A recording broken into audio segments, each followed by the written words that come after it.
Good morning, everyone. Well, Jayden Daniels is named the NFC Offensive Player of the Week after Washington's Monday night win in Cincinnati. The Commanders are out west, readying to take on the Arizona Cardinals Sunday at 4. They will be, though, without Austin Eckler, who will miss the game due to a concussion. Now, tonight, an NFC East still opens week 4 of NFL play. The Giants are hosting the Cowboys, an 8:15 kick. Each team 1 and 2 to start the season. Listen to the Westwood One call on the Team 980. Dylan Strom lit the lamp twice in a Caps 5-3 preseason win over the Devils. The regular season opener is October 12th for the Capitals, now just a few weeks away. It's the final week of baseball's regular season, and the Nats are limping to the finish line. A 3-0 loss to the Royals last night as Washington musters just 2 hits. They look to avoid a series sweep today. A 105 first pitch. You can listen to it right here on The Fan. And it's the final ever A's game in Oakland today. They've been in Oakland since 1968. The team is moving to Sacramento in 2025 before a future move to Las Vegas. From the Crump Metcalf 5-Star Sports Desk, this is Adam Pohl on The Fan.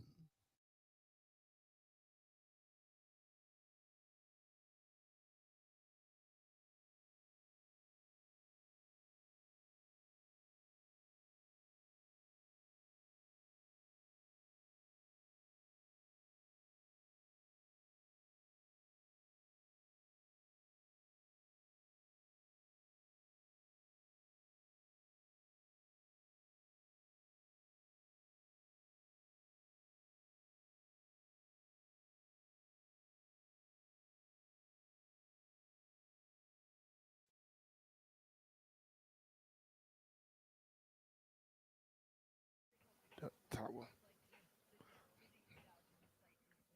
Lyrically, I'm Mario Andretti on the Momo. What up, everybody? It is 10 a.m. in the District of Columbia. Points north, south, east, and west. Me and B are reunited, and it feels so good. Brian, how impressed are you by my hotel? This is a hotel I expect to see on Happy Days. So this is like a Fonzie hotel. It's trying. It's like brand new. It's like trying to be trendy. They kind of, I don't know. You want to play the guitar? My room came with a guitar. Landfill. The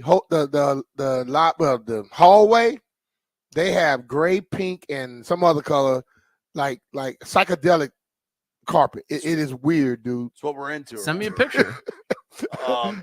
Hey, and we'll take a picture from. I wanted to do a video at first, but I said let me just get it in this room first because it kind of make you feel like you're about to be attacked. Dude, it's an interesting vibe. I walked into the lobby, and the actual check-in desk is the bar. Yeah, that's what we're going for. She said, "Can I help you?" I say, "I'm going to 420." You need anything? Nah, not this early. I haven't even told Jeff. Your Jeff, room number is 420?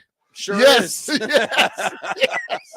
And dude, so yesterday was a long day. My Lord. We got a lot done.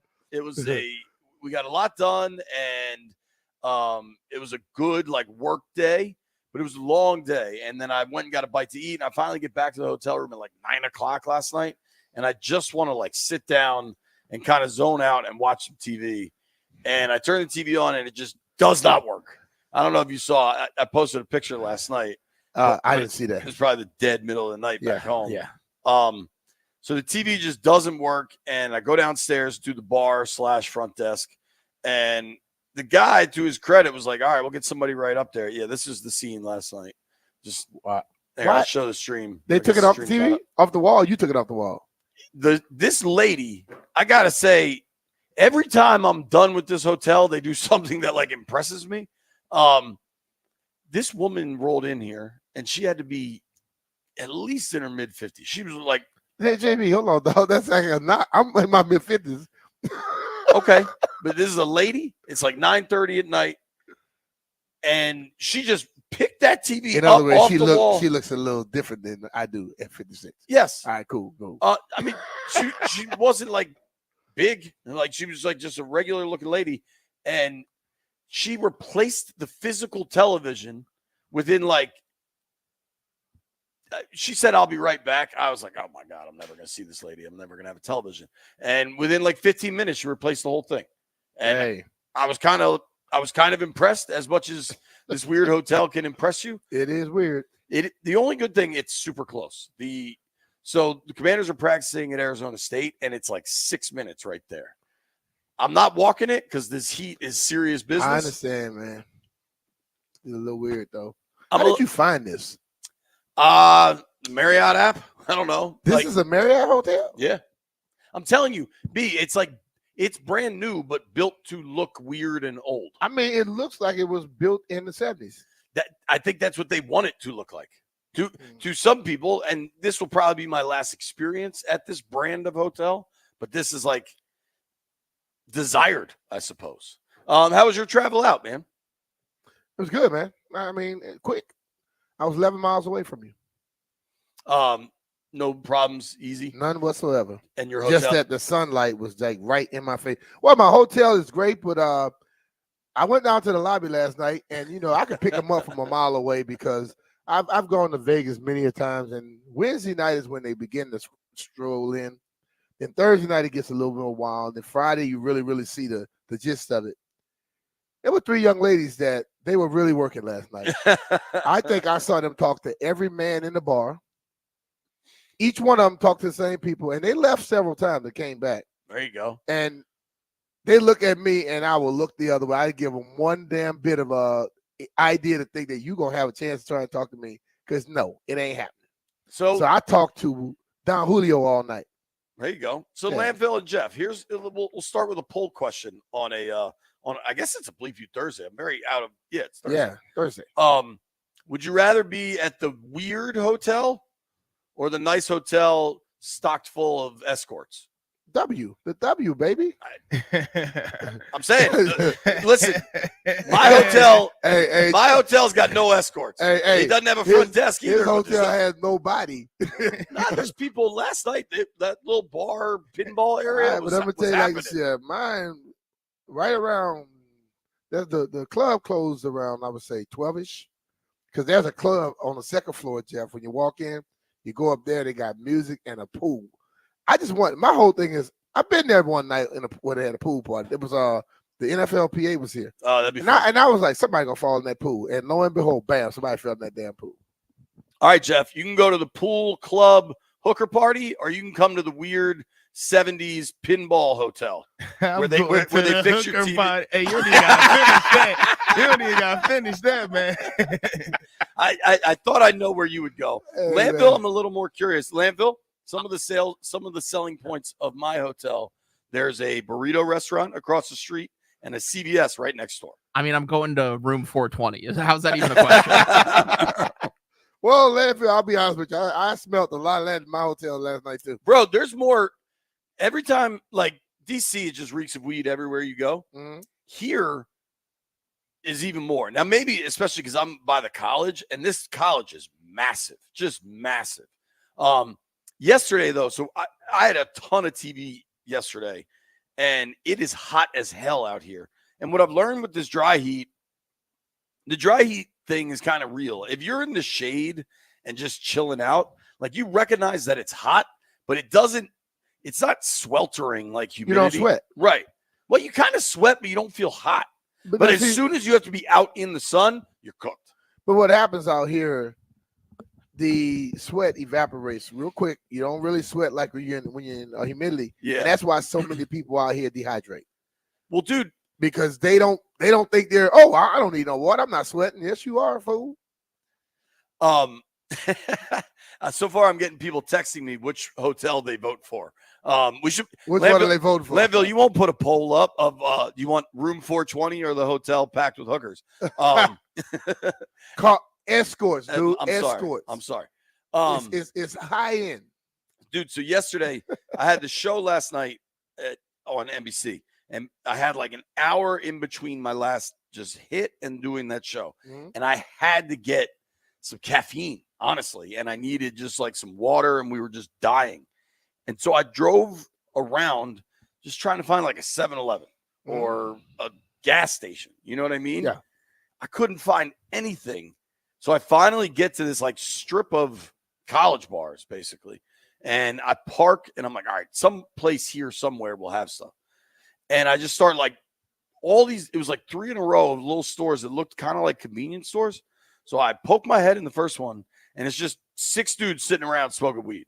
And they looked at me and I looked at them. I was like, not what I'm looking for. And just turned around. I think I bugged them out, man. And I had to go to like 3 more places. Finally, I found a Taco Bell. Have you been to one of these Taco Bells that are also bars? No. So it's a Taco Bell, but with like draft beer and a full bar, and you can just get like a Cheez-It quesadilla or whatever. Yeah, I'm trying not to have to go to the bathroom, Jay. Well, I didn't get any food. I got I'm just saying. I got a Mountain Dew and a bottle of water. It's interesting out here because I've been out here for like, 4 or 5 nights for the Super Bowl. Uh-huh. But the Super Bowl arrives at a city and kind of takes over that city. You know what I mean? Like the Super Bowl is kind of overpowering. I'm with you. Like this week we're here and it's just Phoenix. Like it's just Tempe. Like they're just doing their thing. And it's definitely, I don't know. Yeah, you might want to turn that on, though. I'm working on it. There you go. So here's the question. All right. How much did you ever have this when you were playing? Where you guys go for the whole week for a game like this? Only time I went for the whole week was when we went to the Super Bowl. Right. And we went to London. Right. Okay. That was it. And that was preseason, right? Yeah.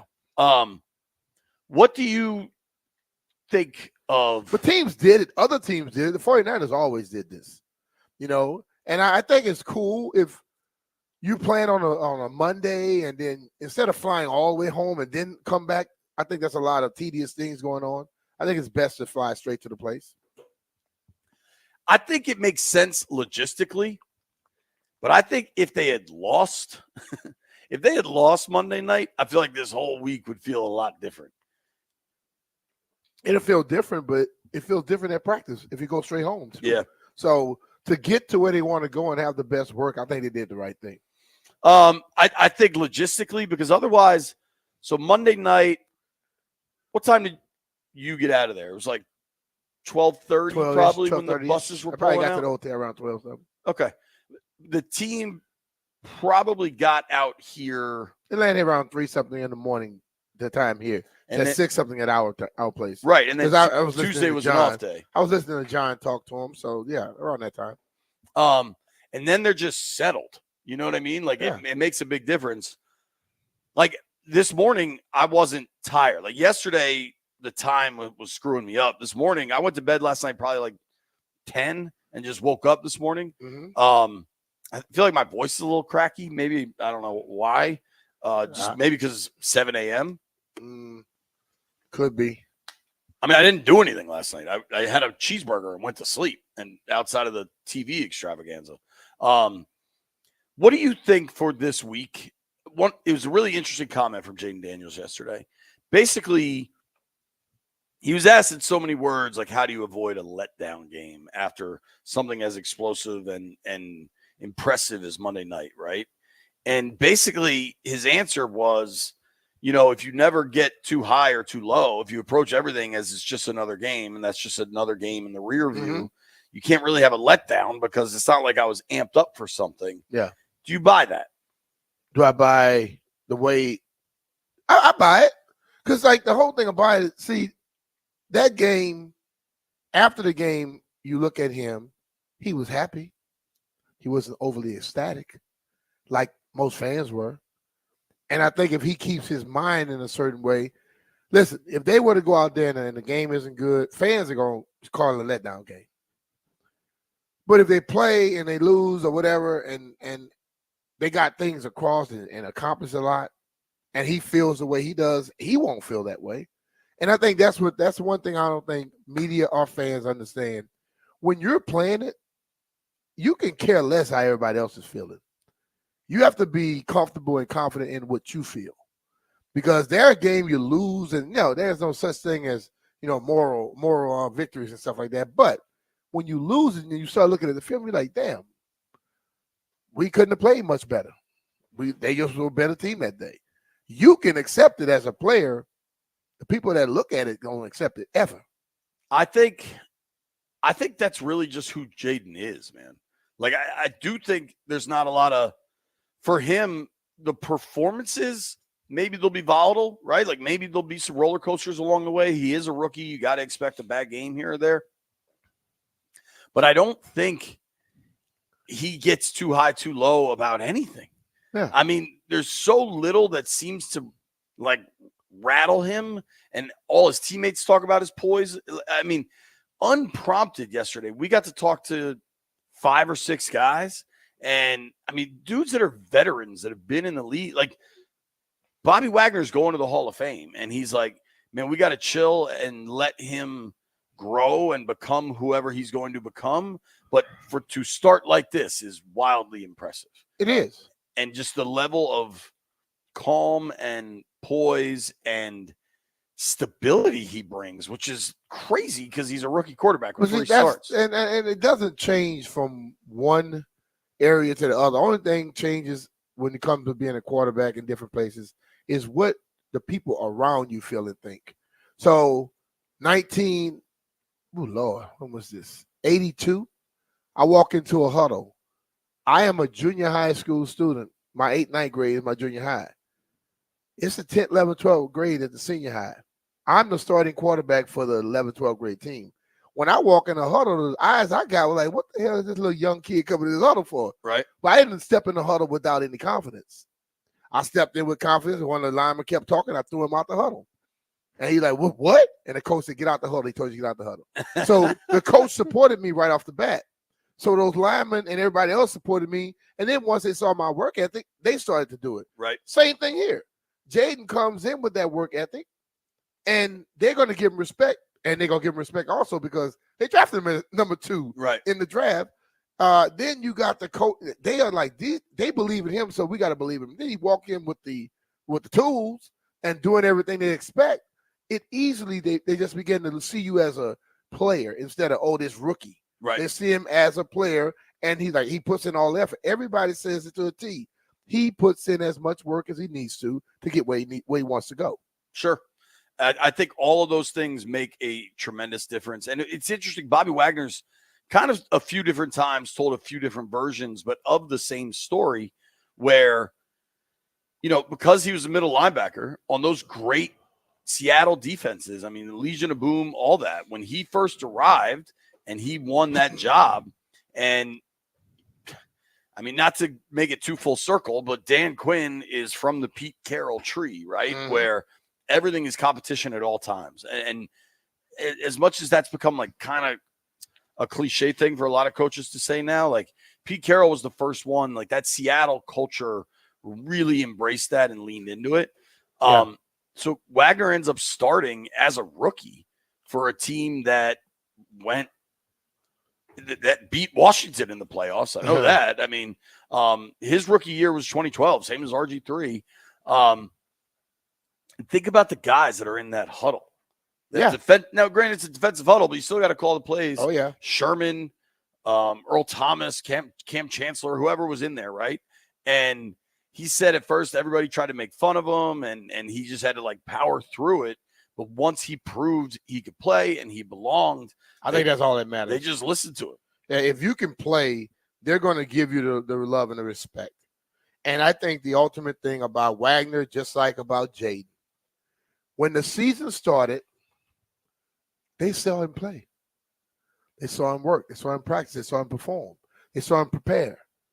So when the season started, the coaches decided to start you, they're not complaining at that point. I'm sure when they first put you in there, they're looking like, yeah, whatever. But when the season started, you've proven it to them now. I think even more than I think you nailed something there. Once you show you can play, it kind of changes everything. Oh, yeah. But the way Jayden has prepared and carried himself, honestly, since he arrived for the draft, set them up to have and listen, you could look at it the skeptic point of view where it's like, all right, he was drafted 2nd overall. Like we already know what his role is going to be here. Yeah. But he never carried himself that way. Yeah. And if he walked in here every second, started barking orders and demanding and acting like the other guy did, he would have had a different reception. But he walked in, and all he did was work. Then the veterans start walking into the building, and they like, damn, this kid already here? You know, and I think it's just like people tried to beat Tom up. They couldn't. When Kobe was around, and Kobe, I think, what was it, Dwight? Not Dwight Howard. No. Played in Miami with LeBron and Chris Bosh. He got up one morning super early, run down there. Kobe had already worked out, ate his first breakfast or whatever, and was about to start his second thing. Some guys just do it a certain way. Heineke told that story when he was with New England, just practice squad. Yeah. He's like, man, I got to try to make an impression. And he got to the facility like 4:30. And there you go. Tom was already in the second quarter of a game. That's what I'm saying. So when you have that is who you are. You don't have to change up, because the people that normally get shunned by the veteran players are those who walk in and try to be more than what the hell they are. Point blank. A lot to discuss today. The Commanders' defense has really been struggling. It's easy to say, yeah, they're going to get better, and Dan Quinn kind of did that yesterday, but how does that actually happen? Injury report is complicated because you're coming off a short week. We'll tell you what matters and what doesn't. Austin Eckler out for Sunday. We kind of expected that. I'm not saying it's a surprise. I do think it impacts the offense. You take one of your best playmakers off the field. We are just getting warmed up on a Bleep You Thursday.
Good morning, everyone. Well, it's a sad day in baseball today as the A's will play their final game in Oakland. The team had played in Philadelphia and Kansas City prior, but they've been in Oakland since 1968 in the city, winning 4 World Series with their three-peat in the 70s in 72, 73, and 74. And then the Bash brothers helping lift Oakland to a World Series title in 1989. The A's host the Texas Rangers in front of a sellout crowd today at 3:37. They will play the next few years in Sacramento before moving to Las Vegas. The Nationals fell to the Royals 3-0 last night. Daytime baseball today. Patrick Corbin on the hill for a 105 start. You can listen to it here on The Fan from Nats Park. And Thursday night football this evening, the Giants and the Cowboys from the Meadowlands. An 8:15 kick with a Westwood One call on the Team 980. From the Crop Metcalf 5-Star Sports Desk, this is Adam Pohl on The Fan.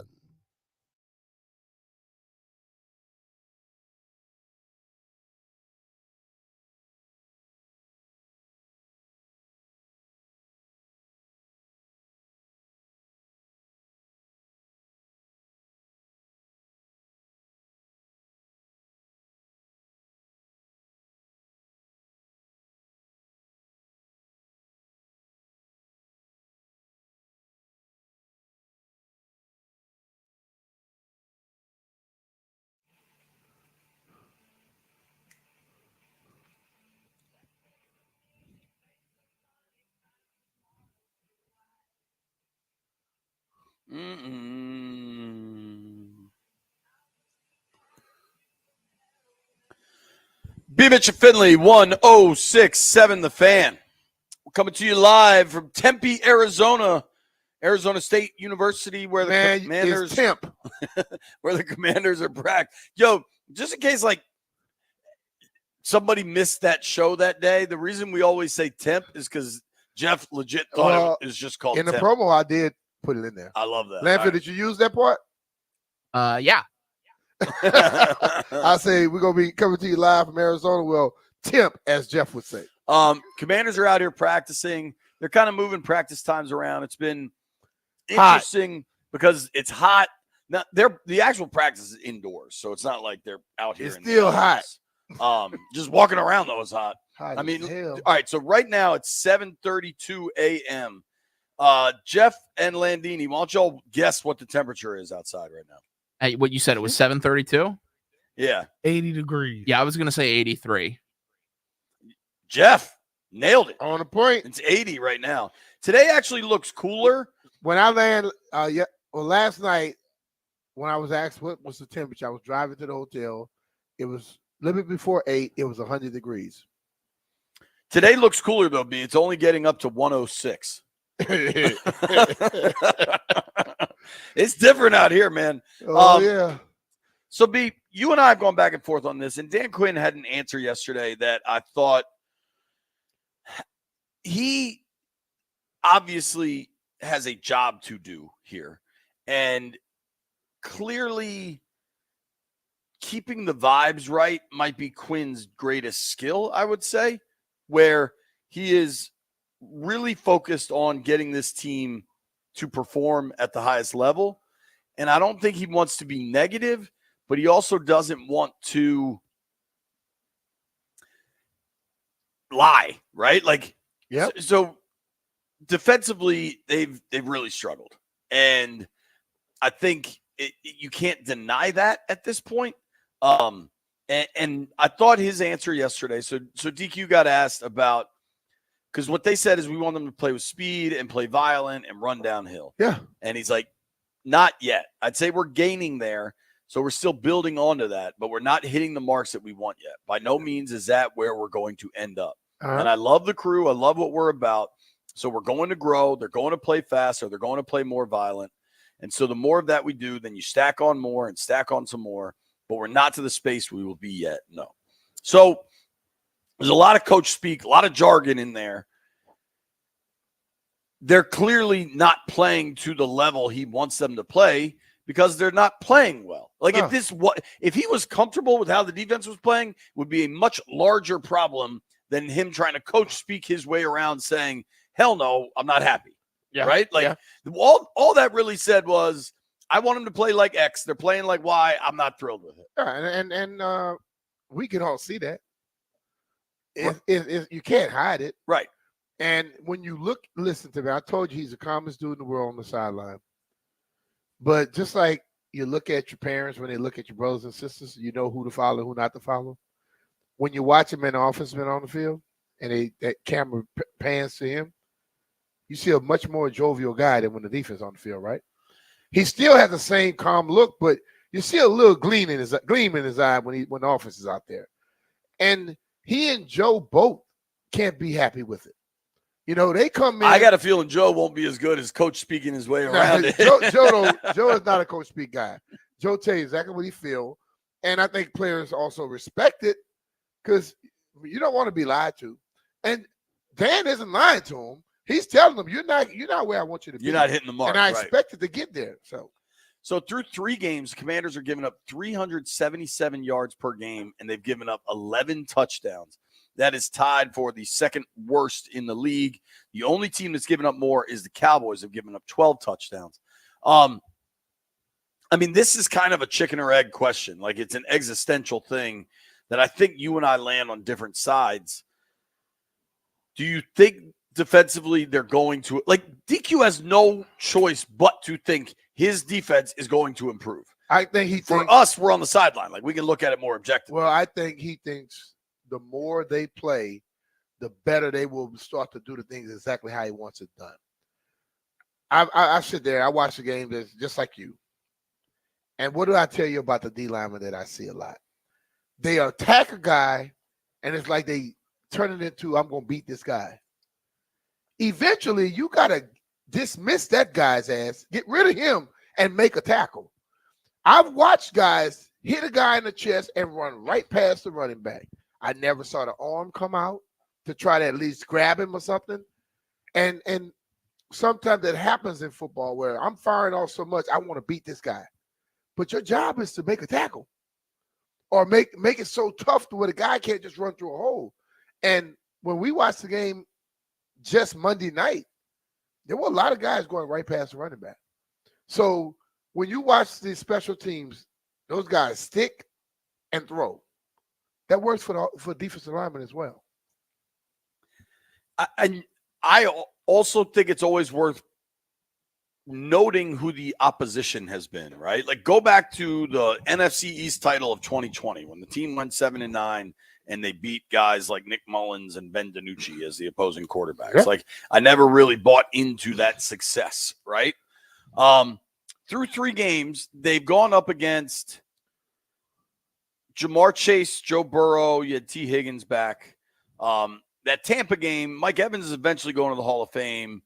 Godwin, Baker Mayfield, that team has some offensive skill and a really good offensive line that nobody discusses. But the Giants game, Neighbors looks all world, but Danny Dimes is Danny Dimes. Like, I don't know that their struggles have been competition dependent, if that makes sense. Like, this weekend with Kyler running around and Marvin Harrison Jr., I don't think in the NFL people are like, oh man, they always get torched by the team's top by some of these top wide receivers. Everybody in the NFL has good receivers. Everybody gets torched by the top receivers, to be honest with you. Not often do you just stop a top receiver. Sure, but like, I don't know when they play Cleveland and it's Cooper and Judy. Not everybody's CeeDee Lamb or Tyreek. You know what I'm saying? Yeah, but I'm just saying, I don't think there's going to be a change in the level of competition that helps Washington. It won't be a change in the level of competition, but I'm going to tell you, what does everyone say is the strength of that defense?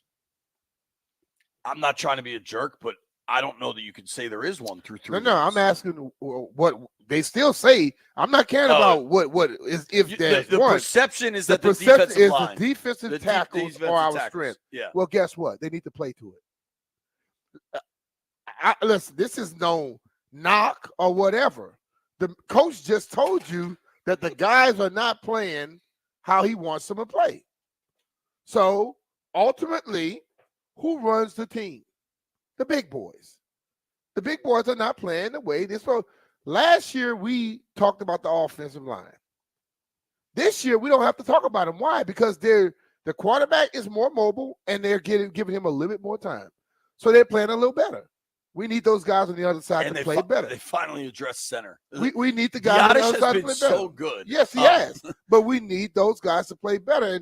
And listen, just going out there and say, oh, the defensive backs. Well, they got all the time in the world to throw it. They're going to pick you apart eventually. Injury news, we need to run through the injury report. Just finishing these numbers out. Passing defense, Commanders are second to last in the league, giving up 255 per game through the air. Kind of surprising. The team that's behind them is the Ravens, and they're giving up almost 300 per game through the air, 291. And then the rushing defense, there's not a lot of surprises here. The Commanders are middle of the pack, 121.7. A lot of injury news from yesterday. DQ was a little revealing. We thought he was just being nice. We later learned it was a new NFL rule that he had to tell us the truth. We're going to run through the full injury report. You tell me, Landfill, when we come back, is it good news? Emmanuel Forbes is going to be back on the field Sunday. What is definitely good news, if you are in the car shopping business, if you are looking for a new car, you want to lease a car, or maybe even want to sell your car, the folks we do business with, Brian and I, Oarsman Automotive of Virginia. I've bought 4 cars from them. B's bought 1,000. They got 7 locations all over Northern Virginia. They take good care of you. You could buy a car anywhere. Seriously, you could get a car wherever you want to go. But buying it with them is a personalized experience, and the Oarsman Lifetime Edge separates them from the competition. Yes, it does. And they give you up to $1,500 in extras, including a complimentary car wash with every scheduled maintenance. They give you a loaner car with every major maintenance and that lifetime engine guarantee. Listen, I send my friends over there because they treat me so well. They treat JP well. And I know people like to say, oh, y'all read about them, so they're going to do that. No, everyone I've sent there has come back and told me thank you because they went above and beyond to make sure that they were satisfied. And if you're looking to sell your car, go to Oarsman. They'll pay you up to 125% of the Kelley Blue Book value, regardless of its make, model, or year. It's very simple at Oarsman. They like to keep their customers happy, and they like to keep our friends happy if we send them over there. So take it from us, BMitch and Finlay, 2 Beyond satisfies Oarsman customers, and let's ride together.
BMitch and Finlay, 1067 The Fan. Brian just went outside. What are you taking pictures of? My weird hotel? I got a rotary phone. Is that what you call that? A rotary phone? I got a push button. See, they're trying to make it look old, but it's actually new. Like that's a fake rotary phone that's actually just a regular phone. Now you can touch just flat stuff. Those are actual buttons. People don't much have that anymore. BMitch out here touching the flat stuff. All right. I want to go through the injury report. Brian, you tell me what matters and what doesn't. Right. Obviously, we were expecting this. Dan Quinn confirmed it yesterday. Austin Eckler is out for Sunday's game. I kind of get the feeling that they don't know when his return will be, but that's just the nature of head injuries. Yeah. It's a big blow, dude. I think it is. I think, people talk. Well, Nate was talking as if, this amount of carries. No. He had an impact every time he touched the ball. And I think you mentioned it yesterday, and I think that's the most important. 9 yards per touch, 9.3 yards per touch. That is great. But you talked about him in the passing game blocking. He's a badass, dude. Yeah. He's not the biggest dude out there, but that dude is going to lay some lumber. And what you got to understand about football, you don't have to knock people on their back. You just have to make sure that person is not going to touch your quarterback. And when he steps in and hit him, they stop. Did you see? I don't know if you saw this. Jay Gruden posted a video on Twitter of the touchdown throw to Terry McLaurin. Mm-hmm. Maybe you saw it live. So Jeremy McNichols had to come in that situation because Eckler was hurt, and I'm guessing B-Rob might have just been gassed. And if you remember pre-snap, there was a bunch of confusion. Like Luke McCaffrey didn't seem set. McNichols didn't seem sure of what he was doing. Mm-hmm. And all of a sudden, there's a blitzing linebacker, and McNichols just buried him. And, I mean, one thing you and I talked about with coming out of preseason was we thought Wiley had run better. Hold on. What do you got going on? I mistakenly sent this phone to Brian Colbert. He said, "What the hell? Does it still work?" I think McNichols made the team over Wiley because of pass pro. Yeah, and I think that showed. Yeah, but on the most important throw, I watched Wiley in preseason. He was blocking too. But what I always say, running backs have two jobs before they run the ball. One, protect the quarterback. Two, do not fumble the ball. Then they can do whatever the hell they want to do. And you can see that Anthony Lynn stresses pass pro. Because the guys that were pass proing, they made the team. Right. Let's be real. The guys that weren't, they came back as something else. So Eckler's out, and that's a big deal. And I don't think we should try to understate that. Clelin Ferrell also out. And DQ explained, this is not a surprise. We knew he was going to be out last week, out this week. We expect him back. He was kind of shutting down any conversation about Ferrell having to go to IR. Mm-hmm. They were able to get a little pass rush going late in that game against the Bengals. I don't think it was an accident that their starting tackle was out. But that is two veteran starters, for lack of a better word, or at least major contributors that are out for Sunday's game. I'm not saying you can't win. That happens everywhere in the NFL, but it's not good news. It's not good news, but you know what? A lot of people get a chance because somebody got hurt. Sure. And I think the ultimate thing is you kept the guys around at running back just in case. I mean, you don't think that – I'm sure when they pick Brian and also Austin, you had to make sure you had two other guys that you feel very comfortable with if one of those guys got banged up. And that's what it is. And then Clelin Ferrell comes in. And I think when you look at him, I think you look at Fowler. I think you have to. But the ultimate thing is somebody else may be able to step in, but there has to be a guy chomping at the bit saying, I'm getting a chance now. Sure. And I think that has to be your mindset. I want guys around that can't wait to get an opportunity. Yeah, I totally agree with that. All right. So Johnny Newton, he's still on the injury report with a foot, but he was a full participant.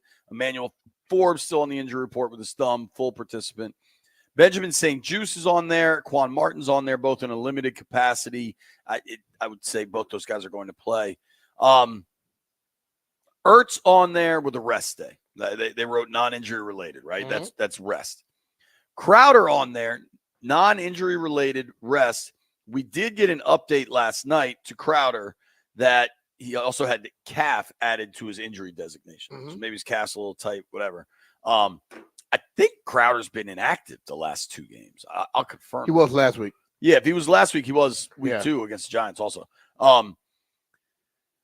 This one, I'm not trying to send alarm bells ringing or anything. Cosme, DNP, Achilles.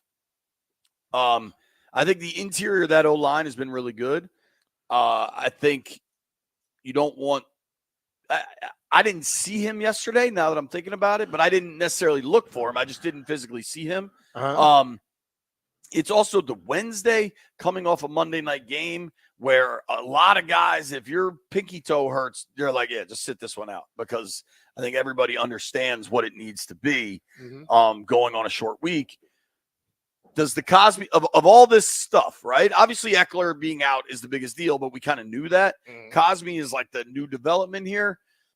Concern. I have more, more concern about him because he's been solid, but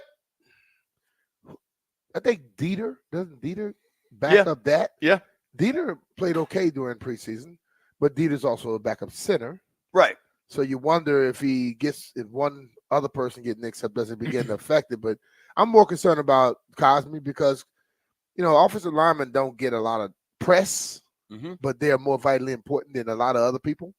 Because if they don't work, it doesn't start. You don't have a chance to go out there and perform. So, yes. That is one when we get out there for practice today. So they're practicing late today. They're practicing at 2:00 here.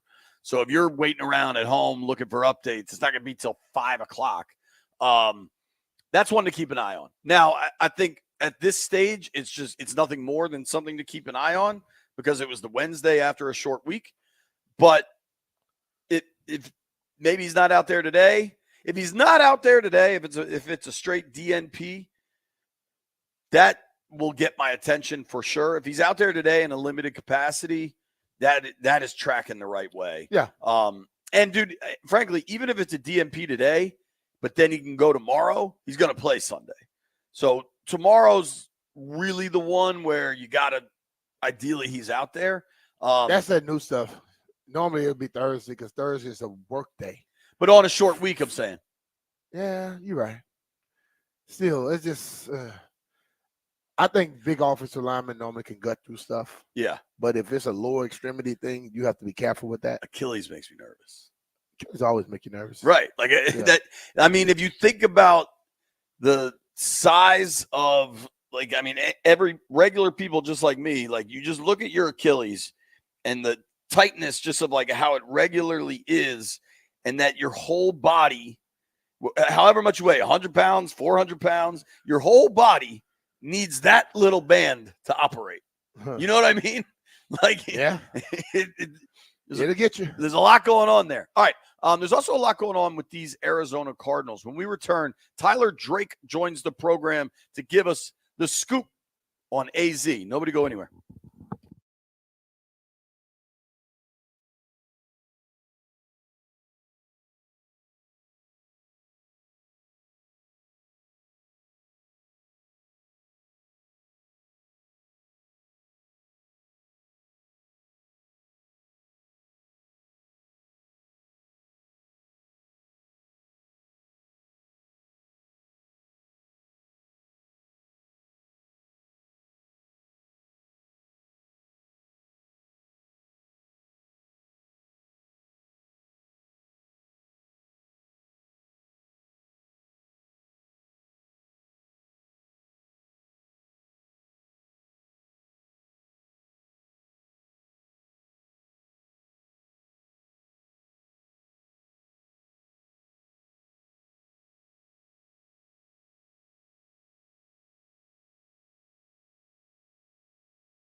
Good morning, everyone. Well, it's a sad day in baseball today as the A's will play their final game in Oakland. The team had played in Philadelphia and Kansas City prior, but they've been in Oakland since 1968 in the city, winning 4 World Series with their three-peat in the 70s in 72, 73, and 74. And then the Bash Brothers helping lift Oakland to a World Series title in 1989. The A's host the Texas Rangers in front of a sellout crowd today at 3:37. They will play the next few years in Sacramento before moving to Las Vegas. The Nationals fell to the Royals 3-0 last night. Daytime baseball today. Patrick Corbin on the hill for a 105 start. You can listen to it here on The Fan from Nats Park. And Thursday night football this evening, the Giants and the Cowboys from the Meadowlands. An 8:15 kick with a Westwood One call on the Team 980. From the Crop Metcalf 5-Star Sports Desk, this is Adam Pohl on The Fan.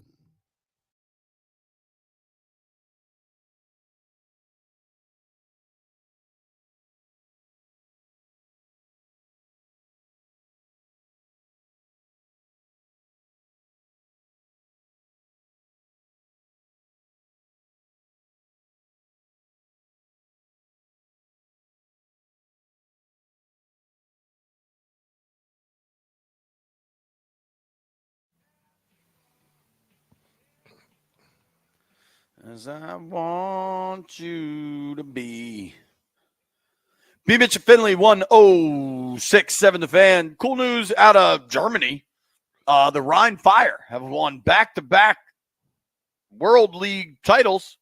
Jim Tom Sula is their head coach. Jim Tom's a good dude, man. I'm happy for him. I remember him many years ago telling me how much he loved coaching over there. He used to coach at Scotland. Mm-hmm. Joining us right now is Tyler Drake. Tyler covers the Arizona Cardinals out here in Phoenix. Tyler, what's up, man? Thanks for making time for us. Hey, how's it going? Thanks for having me on. Doing well, man. Get us up to speed with all things AZ. They kind of seem similar to Washington in that there's a whole lot of offense and not a lot of defense. They're 1-2 through 2 games, but they were right in that opener against the Bills. What's the word with the Cardinals? Yeah, I think you said it perfectly. It's a lot of offense with a defense that they want to get up to speed. Obviously, a lot more talent on the offensive side of the ball than the defensive side. You've got Kyler Murray out there. You got Marvin Harrison Jr., James Conner, Trey McBride, who obviously is going through concussion protocol still. But, that's really the big thing. They've been competitive in all these weeks. Obviously, they won in week 2 by a landslide. But, the season opener, obviously their offense fell flat in the second half, but they kept it in a 1-score game. Week 3, same deal. Really came out on fire, and then the offense kind of sputtered, and that's kind of the deal with this team right now. If that offense can't really put together a full game or at least 3 quarters of really good work, then the defense is going to have to make up a lot, and that's just been something that has not been able to come to fruition to result in wins in those 2 games. So if the offense isn't consistent, it's going to be a very interesting game, I'll say that. What is it they want to do on offense? Is it run the ball more or pass? Yeah, so they're built on running the rock. Obviously, Marvin Harrison Jr. is there. That's been the big storyline out here, but it really starts with them getting the run game going behind James Conner. They've got Trey Benson and Amari DeMercado in there too, but James Conner is really their bell cow. Obviously, Kyler can run the rock too, but they really want to run the ball. That's what they did really well against the Rams. That's what they did really badly against the Lions this last week. I think Conner only had 9 carries for 17 yards, and I think they're 2-7 now when he gets under 10 carries. So if that run game isn't going, that's a big problem for this Cardinals team. Obviously, a lot of the talks with Kyler, a lot of the talks with Marvin, a lot of the talks with these weapons that he has. But if they can get this run game going, that's going to open up the rest of everything else for this team moving forward. How's Kyler look so far this season? Yeah, he looks comfortable. I think a lot of people out here are seeing kind of that next step in his maturity. He did a lot of off-the-field stuff this offseason with a lot of his teammates and players, and that was really cool to see. And then, on the field, he looked very comfortable, not really – doesn't look lost out there in the new system. Obviously, still a new system. Finally got a full off-season of work in it, but he looks like he is taking the right steps forward. I think I really like that he's getting the deep ball going again. Obviously didn't hit this last game, but in week 2, I think he completed all 5 of them. And that was a pretty impressive feat in itself. So if he can continue to dial up the deep ball, and if he can continue to use his legs in a concerted effort, not a full blown let's just run, that's going to bode well for this offense moving forward, because obviously we've seen the seconds that he's had to throw the ball. That's from him scrambling. That's from a little bit of O-line help, but that's a lot of him doing his own thing at the end of the day. Defensively, what's been their biggest problem? Biggest problem, I would say, just getting a consistent pass rush. That's been the big thing right now. Is Dennis Gardeck, put together a couple of sacks this last game, but outside of that, or not this last game, but week 2. But outside of that, that's just been the big thing. It's very hit or miss right now. So if they can get more of a consistent pressure on the quarterback, that could go a long way. I think the secondary is playing a little bit better than many of us would have expected at this point. I think we still would like to see a lot of their second-round pick, Max Melton. But right now, I think the pass rush, they need some more depth there. Zaven Collins has taken a step forward from being that transitional guy from an inside backer to outside guy. Dennis Gardeck has been playing with his hair on fire, and you really know what you get out of him. But beyond those guys, they need somebody to step up and really be another force. I really like what Mac Wilson is doing at the inside linebacker position, because he can be utilized as a really good pass rusher too. So maybe they get him some more reps moving forward, but they definitely need to find another guy to really fit in there and be a consistent guy off the edge for this team moving forward. Talking with Tyler Drake here. You can give him a follow at TDrake4Sports, Cardinals reporter for AZ Sports. What's the injury situation for the Cardinals? Dan Quinn specifically mentioned Budda Baker as a really big problem defensively for Arizona. That's a guy that's all over the field, been playing at a high level on the back end of that Arizona defense for years now. I saw he's on the injury report. Marvin Harrison's on there. Trey McBride has been a stud tight end. He's in the protocol, I think. Where are they at injury-wise? Yeah, it's a big week for the injury side of things. Just like you said, I think Budda's dealing with the quad. He was limited yesterday. Marvin was limited as well. It didn't look like anything was really holding Marvin back, just from the open portion that we can see and we can report on. You've got Trey McBride in concussion protocol. You've got Kelvin Beachum, who's dealing with a hamstring injury. He's their starting right tackle right now with Jonah Williams out. So he's going to be a guy that they really need to get healthy, especially with week 3 starter Jackson Barton going down on the IR with a toe issue. So the depth at right tackle is super, super thin right now. So they're going to have to do something if Beachum can't go. He was back out there practicing though, so that's a good sign moving forward. With Trey, we'll have to see if he's out there in a non-contact jersey today. That's a really good sign for moving forward. But yeah, there's quite a few injuries that are some big time injuries for this Cardinals team for sure. It looked like both of these teams look in the mirror like they're dealing with the same things. Offense is good, yeah. Defense isn't, and you got injuries all around.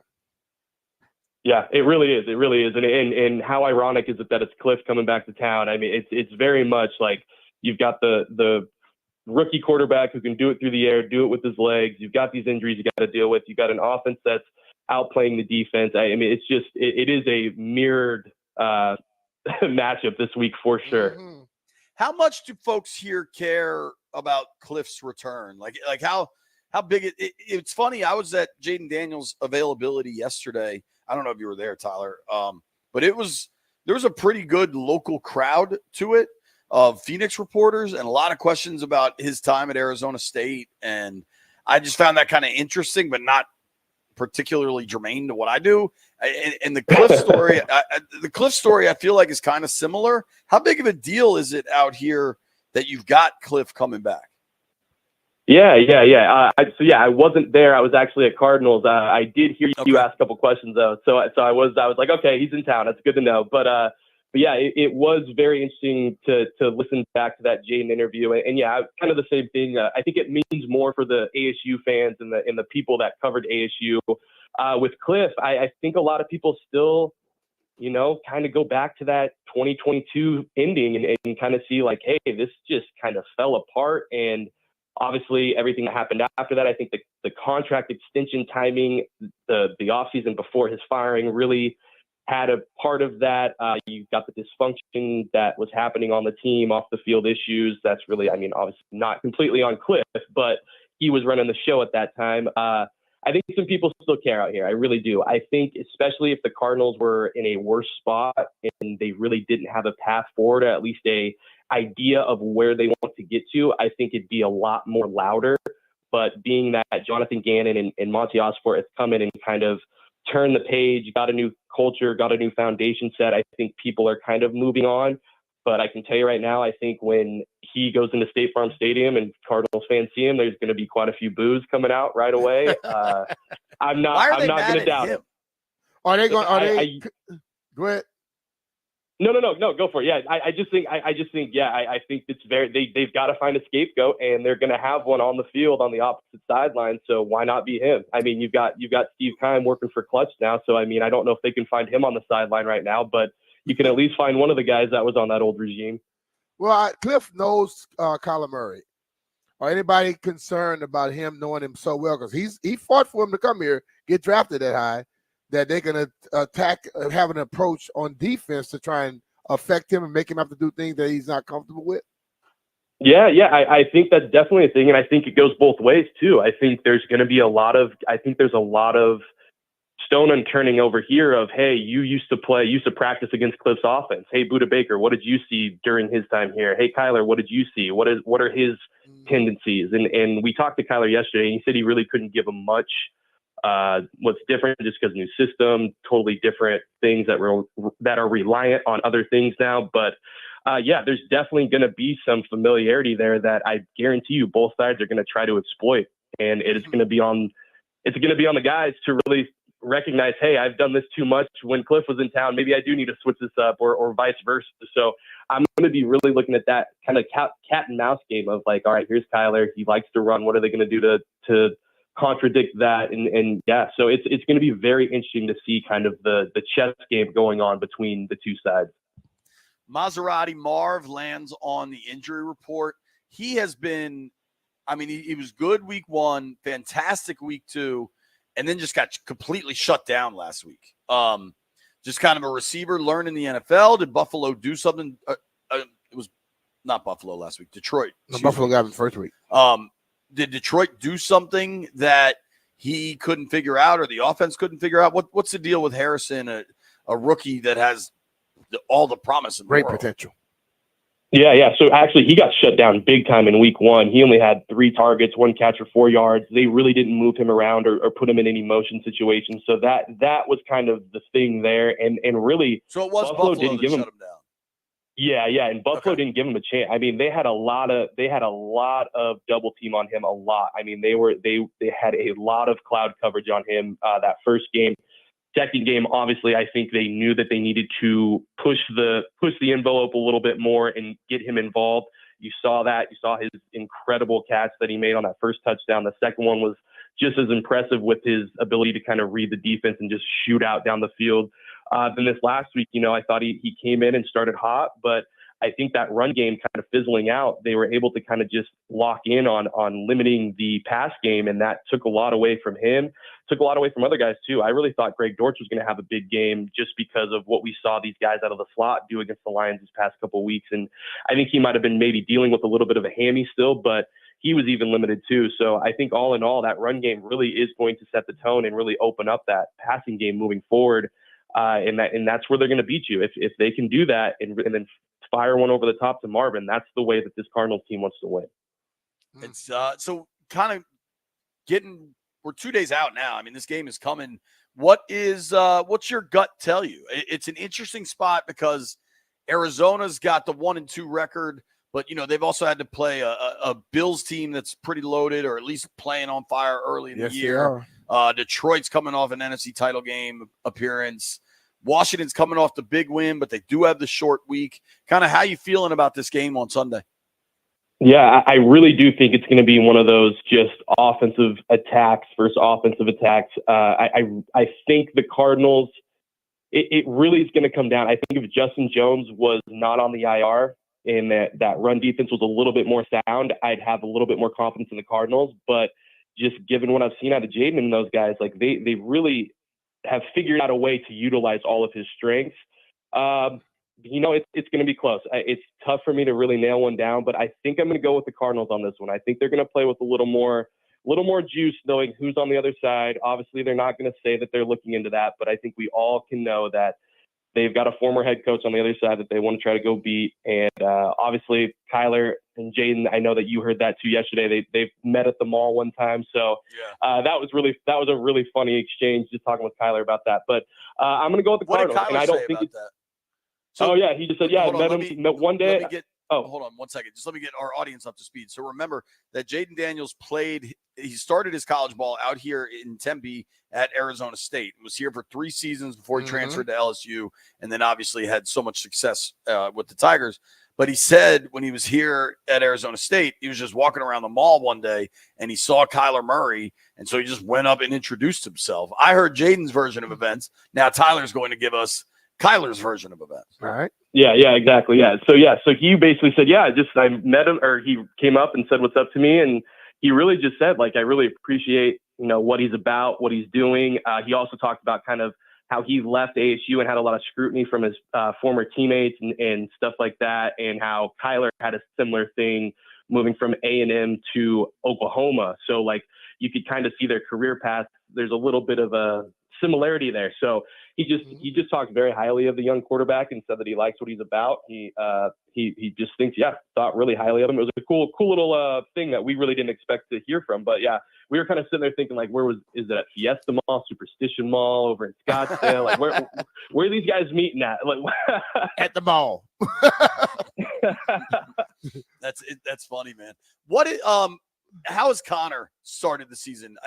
That guy is clearly just a kind of a throwback runner, super physical, gets downhill on everybody. Washington hasn't stopped to run very well. How has James Conner looked to start the year? Yeah, I mean, he's looked really good. I think just outside of this last game, just that 9 carries for 17 yards was nothing, but he also really didn't get a chance to do much. So, like you said, traditional downhill runner, wants to put you in the ground while he runs over you or stiff arm you or do whatever. And he's just a good dude too. Like, there's really the way he goes about his business. He might be one of those guys that plays for a while as an old time running back, just because of how he treats his body and goes about his business. He's just all about work. And I mean, he's a great story, being able to come back from when he fought, cancer and all that, like just an incredible story. So he very much, they want to get him going, and against a team that isn't as great against the run, they are going to make that a very, very, very concerted effort to get him going from the start.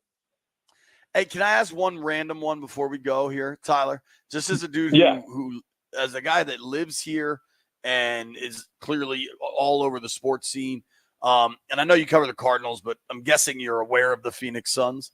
How has Bradley Beal been received out here? Oh man, that laugh might say it all. Not very well.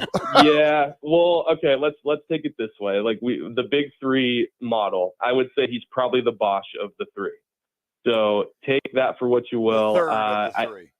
The third of the 3, yes. The Chris Bosh of the Dwayne Wade and LeBron James and Chris Bosh trio, the original super team. But Chris might think you disrespecting him, man. That's no disrespect to Chris Bosh.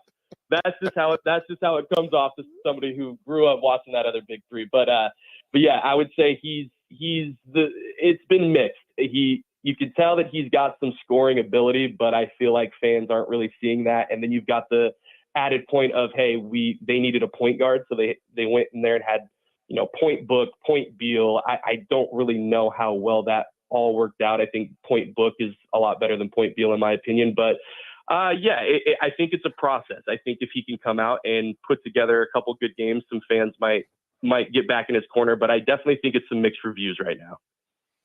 Probably some mixed reviews. That sounds a lot right. Hey, Tyler, thanks for the time. Appreciate it, man. No problem. Thanks, guys. All right, brother. Tyler Drake, give him a follow at TDrake4Sports.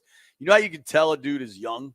When the Bosh, LeBron, Dwayne Wade is the first big 3. Like Robert Parrish, Kevin McHale, and Larry Bird didn't play together. You know what I mean? They didn't call it big 3 back then. Sure, they made it. They made that they were all on that team already. Right, yeah. Exactly.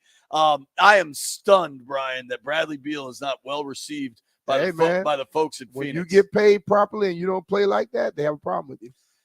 When we return, we got Bleep You today. I didn't Yes, even we think do. about that. High noon, we're opening the phones. We're going to play you some Dan Quinn audio. Nobody go anywhere. Hey, it's BMitch here. This year, FanDuel is giving you a chance to win big every Thursday night with FanDuel Squares. It's the same Super Bowl Squares game you've always known, only way better. That's because your numbers aren't just randomly assigned. You get to pick them yourself. You can pick as many as you like, and you'll get to see the odds beforehand, and you can bet them live during the game. So what are you waiting for? Visit FanDuel.com/Brian and bet on Squares. Plus, if you're new to FanDuel, you can get $200 in bonus bets guaranteed when you place your first $5 bet. FanDuel Sportsbook is the official partner of 106.7 The Fan. You have to be 21 years old and present in Virginia. First online real money wager only. $5 first deposit required. Bonus issued as a non-withdrawable bonus bet, which expires 7 days after receipt. Restrictions apply. See terms at sportsbook.fanduel.com. Gambling problem? Call 1-800-GAMBLER.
Good morning, everyone. Well, it's savings season at Lido Pizza. Order online at lidopizza.com. The Nats fall to the Royals 3-0. The two meet again today at Nats Park. A 105 first pitch here on the Fan. Running back Austin Eckler will be out for the Commanders' Sunday matchup with the Cardinals due to a concussion. And Caitlin Clark's rookie season is over after Indiana falls 87-81 to the Connecticut Sun in the first round of the WNBA playoffs. It's savings season at Lido Pizza. Get the Lido Pizza football deal that feeds up to 6 hungry fans. Find new deals, specials, and rewards exclusively at lidopizza.com or on the Lido Pizza app. Lido Pizza, a local legend since 1955. From the Crop Medcalf 5-Star Sports Desk, this is Adam Pohl on the Fan.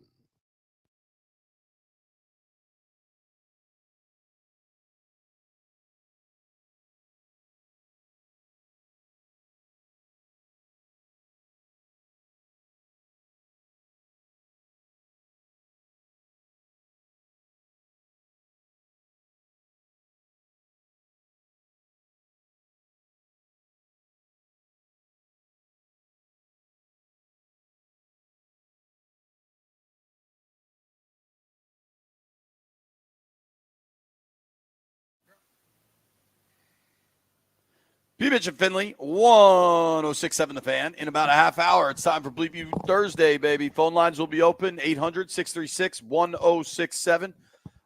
Here's what I can report. Per sources, but the source is me. BMitch is obsessed with my weird hotel room. I'm not obsessed with it. You're intrigued. No, I'm not intrigued. You're intrigued. I'm trying to figure this thing out. So, Landfill. You were just playing the guitar. Your Landfill, hotel room doesn't have a guitar. I wanted to see if the guitar worked, but play the guitar for the people. Let them hear it. He has a closet. You're saying I have. Like, this isn't my house. I'm just staying in a hotel because I try to stay close to the booked stadium. This damn hotel. Nobody else booked it for you. Yo, it was cheap and it was near the stadium. You booked this damn thing. Landfill, the closet is just on the wall. This just got some little sticks sticking out where you're just hanging stuff. It's definitely not a closet. And they just have sticks on the wall. You can go. You can. And did you see the hangers? Go peep the hangers. They're not. Oh, I saw that. They're like weirdly leather. I don't even know how to describe it. You dial pound 69 at night, and they tell you bedtime stories on this retro phone. But here's what I can tell you, Landfill. I've been here 2 nights. I was completely unaware of that. Yeah, you pound 69, and they tell you stories on the phone. They say it's not there to induce you to go to sleep. I never. So even what is saw there to induce you to sheet do? of paper. So look, for the people on the stream, there's this big like poster hanging on the wall. It's the how we play at the Moxie. So listen, here's another thing that never would have impacted me, but would have impacted Brian. Apparently, there's no iron or ironing board in the room. You got to go down to a communal room. Which makes sense because there's not even a damn closet, let alone an ironing board. But there's communal ironing rooms. I don't iron, so it doesn't matter to me. B irons everything. You know what, morning. Landfill? And he has no drawers. I have. So I got drawers. I mean, you don't have a dresser or anything. You just. I had everything on the couch, but I tried to clean up for your arrival. What I'm saying, this is weird. Brian, I've established that it's weird. Now, this bedtime stories thing is different. I was not prepared for this. If you obey all the rules, you miss all the fun. Yeah, man, they're leaning into the weirdness. Now, I am so happy we getting off early today. You can take all the equipment, set it up at your place. I'll be there tomorrow. I do think you should play the guitar for the people like you were for me in the break. Nah. No? I was just trying to see if it worked. It works. It actually works. It's a real guitar. Landville, do you want to hear me play the guitar? Yeah, I think everybody does. I really don't know how to play a guitar. Give the people what they want, man. Sports talk. Yeah, right. They want it. They want BMitch on the guitar.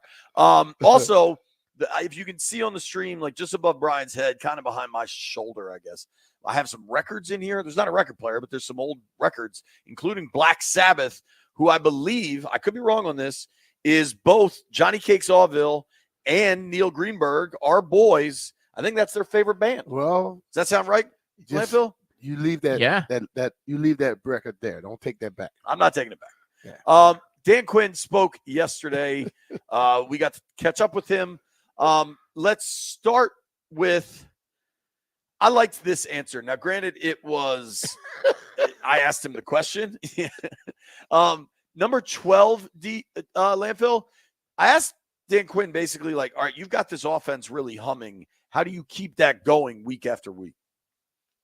Jayden gets named player of the week, NFC offensive player of the week, with such a good offensive performance like that. And you're all about building in the journey. How do you get to those guys to know you still got to just keep going? This is a really explosive opponent this week. Yeah, for us, we didn't look at through the first couple of weeks, and we certainly aren't looking for that now. So the main thing is honestly right here to right now in this matchup. You're right. There is tough matchups and things to go, but each and some are different, last week in terms of how we're going to take care of their defensive end and, make plays to make sure people like that don't ruin the game. So there's where do we attack? Where do you want to make sure you're not putting yourself into a tough spot? But we got a big, deep playbook. And so by no means has, our full allotment of things come out. And so we expect to go and attack.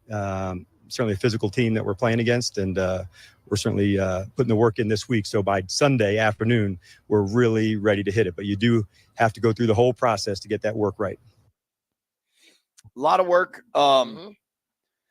I believe Jayden stays even keel, but the nature of the NFL is if a team looks good one week, a lot of times they don't the following week. And if It changes. It's a week-to-week league, man. Totally. Do you think they can maintain – listen, it was Monday night against Burrow and Jamar Chase. Yeah. Like, there was a lot of reasons to get up for that. And if you're Jayden Daniels and he just had this bomb year at LSU, but all he ever heard about was Joe Burrow, that game probably meant a lot to him on a scale that is hard to replicate. Yeah, I agree with that, but I don't think the performance came because it was Joe Burrow, but I think the performance came because he saw some things that he felt he can exploit. And I think this week he wants to build on his game. Every once in a while you meet guys where they don't worry about what the other person is doing. They worry about where they are in their mind. And I think Jayden is one of those guys where he can care less who he's playing against. He wants to improve daily. And if you do that, you get better and better. Some guys see, I arrived now. No, if you ever say that or think that, that's when you're done.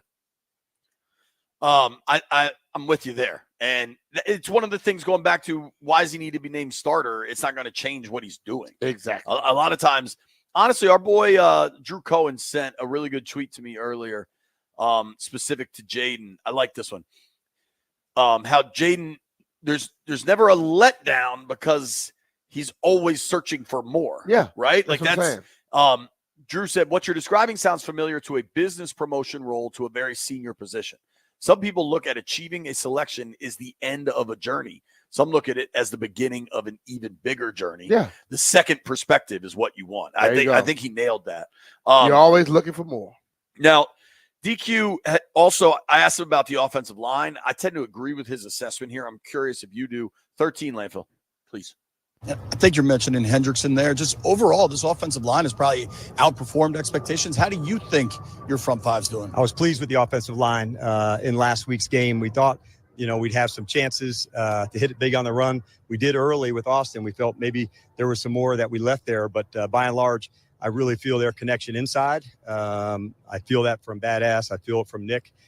If you'd been on the sideline, next series, next one, when you have those long drives, those big fellas, they like that, where they get more time to go put their hands onto people. And the more of those that we do, completions and runs that are over 50, that's good for us. And that's what we're usually aiming for. And so we hit that mark this weekend. I like when the coach called him Badass. I like that. But I agree, man. I think Allegretti's playing at a level that not a ton of us were expecting. I think he's been pretty good. Well, when they signed him here, I think, the question was, well, he never was a starter in Carolina, but in Kansas City. Yeah. But the ultimate thing was he was a guy that they had a lot of faith in. They thought highly of him. And then since he stepped in here, he's done his thing, bro. I think I do want to get one more here. DQ 15 on what this offense is doing and not punting. Neither side punted. So both offenses were humming at a high level, and that's what good, tough, play looks like some games. And to see that game, long drives, scores, back and forth, it's the type of fight that you want your team to be in. I've been with some teams younger where they don't quite know how to finish, and this team in that locker room coming out for the second half, it wasn't that. Let's go to work. Let's go do it again. Let's go battle again. And so those are the things you're looking for as a coach when it gets to crunch time. How are you going to perform? How are you going to react? It's good to see it, but you don't want to be in those like that all the time. As much as we are celebrating that they haven't punted, Bengals didn't punt either. They didn't punt. And I think as a defensive coach, that's not a good thing. No, man. That's why he stated we are not where we want to be. Yeah. And they're not. And frankly, I think they're kind of far from it. And it's got to improve. When we come back, BMitch got mad about the constant comparisons for Jayden Daniels. We'll explain. Nobody go anywhere.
Seven.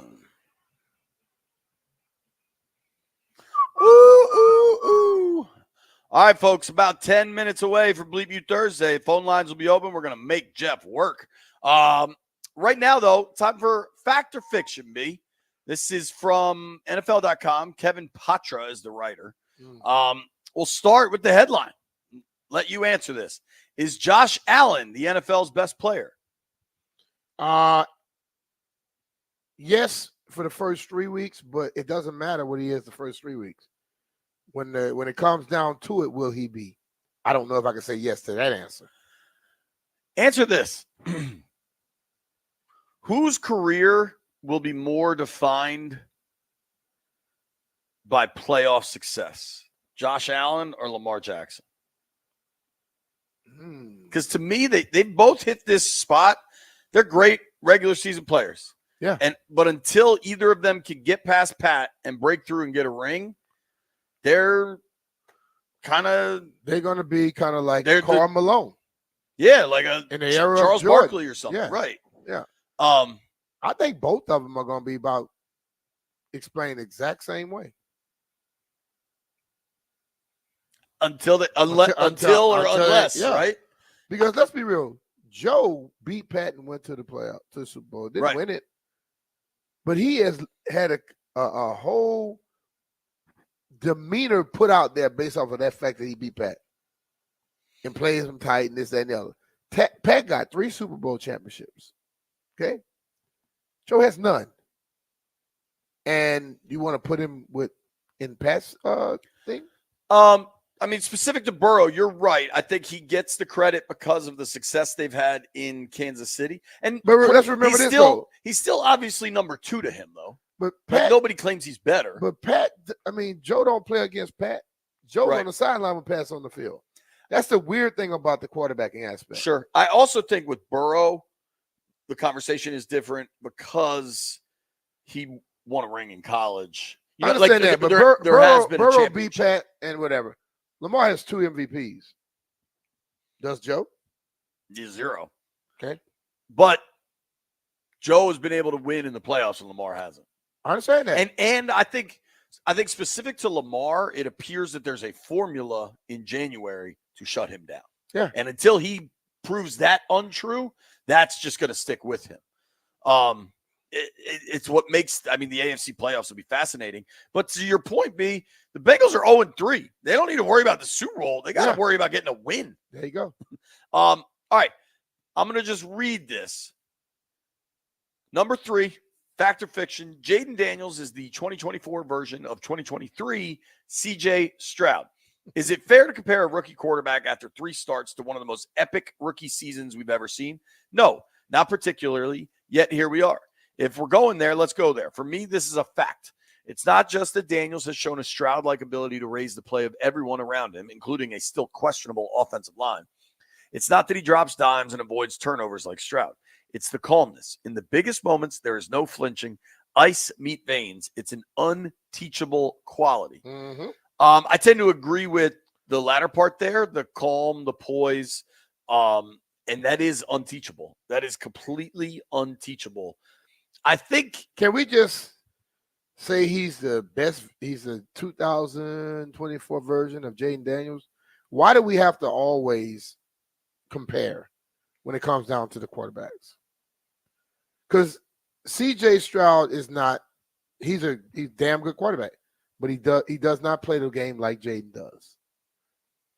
Stroud's not nearly the runner. Jayden he's not a runner at all. Yeah. So that's all. He can get out the pocket and go get some yards, but Jayden is a pocket passer with remarkable running ability. Yeah, let him be him. Like Lamar is a unbelievable runner who seems to not have a lot of success when he's in the pocket.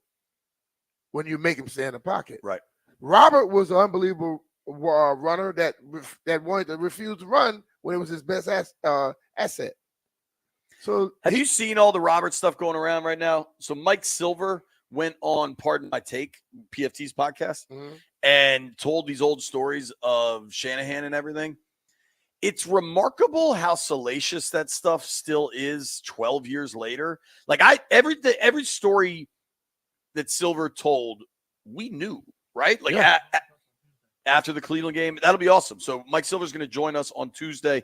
I am far more interested in like the Dennis Rodman stories he's told. I just think like maybe for a national audience like that podcast, the Mike Shanahan, Dan Snyder stuff still resonates. I just feel like we know it all. And we know it all, but that's the whole thing about it. See, we get so selfish in a sense where we covered it. We were there. We lived it. You know how many other people in the world don't know what happened that want to hear it? Sure. To your point about Stroud and Daniels, last year in his super impressive rookie season, CJ Stroud, I believe, set new records for touchdown. No, Herbert had that touchdown record. But Stroud in 15 starts, they went 9-6, completed 64% of his passes, 23 touchdowns against only 5 picks, averaged 275 a game through the air. Obviously, Stroud was super impressive. But here's the difference, B, to your point. Mm-hmm. Stroud, for the season, in 15 games, ran 39 times for 167 yards with 3 touchdowns. Okay. That's 11 yards a game. Right. Jayden, for the season, in 3 games, has 38 carries for $171 and 3 touchdowns. That's why I think like they're different players. They're different players, and sometimes the comparisons are worthless. I mean, sometimes somebody deserves their own mindset, own mantle. Right. Instead of saying, oh, you're like that guy. No. I am who I am. I'm not that guy. When we return, Bleep You Thursday, 800-636-1067. 800-636-1067. Phones are open, baby. Let's go. Hey, it's Brian Mitchell here. With the record heat this summer, I know your air conditioner took a beating, and your current brand is not cutting it through this humidity. So now is the time to switch to Rude. Take advantage of Rude's $2,000 tax credits. And Maryland residents, you can even score exclusive rebates from Rude. I personally switched my house over to Rude, and the difference is night and day. So trust me and visit Rude.com to find your savings. That's RUUD.com to see why they're the MVP of cooling. And remember, if it ain't Rude, it ain't right.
Good afternoon, everyone. Well, it's a fall football weekend, and it gets going tonight. The Giants hosting the Cowboys, a big early season NFC East matchup.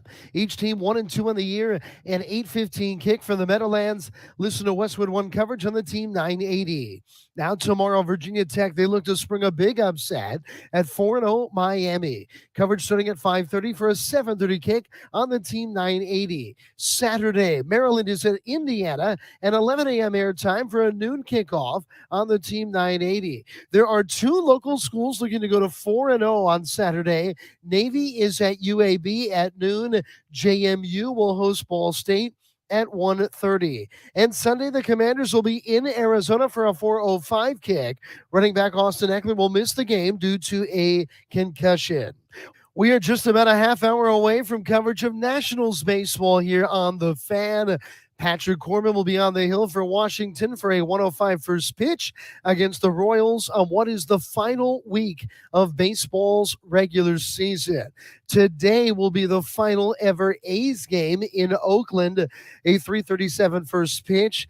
The Oakland A's have played there since 1968. They won 4 World Series titles in Oakland. The A's will play in Sacramento in 2025. From the Crop Medcalf 5-Star Sports Desk, this is Adam Pohl on The Fan.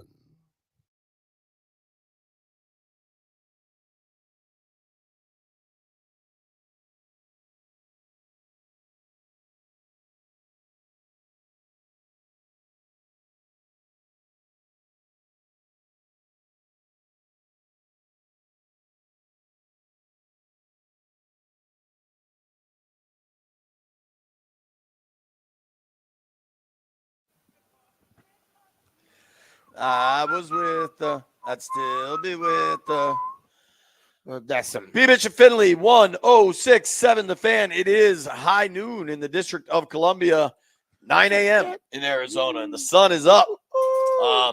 You know what's interesting out here, B, is that the sun, like when it sets, it's just dark. Yeah. You know how like at home, like the sun sets and it's still light out, and you like get like these pretty. It's just dark out here. Oh, it's dark as hell. It changes quick, man. I guess people are mad at me. It is Bleep You Thursday. Why they mad at you? I don't know, B. I don't know. I got some dude in the chat yelling the chickens are coming home to roost to me. I don't know what that About means. what? I don't know. But I'm going to start. I don't know why. We are Deborah, that's always in the chat. Seems like a very nice woman. Yep. I'm a big fan. But she's mad at me for something. We'll start there. Bleep You Thursday. Phone lines are open, 800-636-1067. Deborah from the chat is mad. Hello, Deborah. Who has wronged you? JP, you've wronged me. How? The other day, you put all of our business out on the street. I thought what happens in the chat stays in the chat. Well, that's in the street. I mean, the chat. A, what is your business that I put in the street? But B, like the chat is kind of the chat. You know what I mean? Yeah, but you told everybody on the air about what was going on in the chat. Well, that's what he does on a what is regular going basis. on in the chat? I don't understand. You Well, you said try- something well, you trying about a Y'all was hookup like, or a romance or a... well, I mean, y'all were like flirting, and he was just, seeing what was going I on. wasn't. Well, Seymour Butts was flirting with you. Okay, well, but Deborah, JP didn't have to tell everybody. Deborah, can I tell you something? You calling in to say bleep you to me about the thing from 2 days ago that everybody forgot is only rehashing this issue. Well, if I don't give you a hard time, JP, who will? Oh, The whole world, everyone constantly, Deb. But thank you for calling. Thank you for listening. Appreciate you for calling. Dude, you should see what the chat's doing now. I won't say it. What are they doing? Look at this one.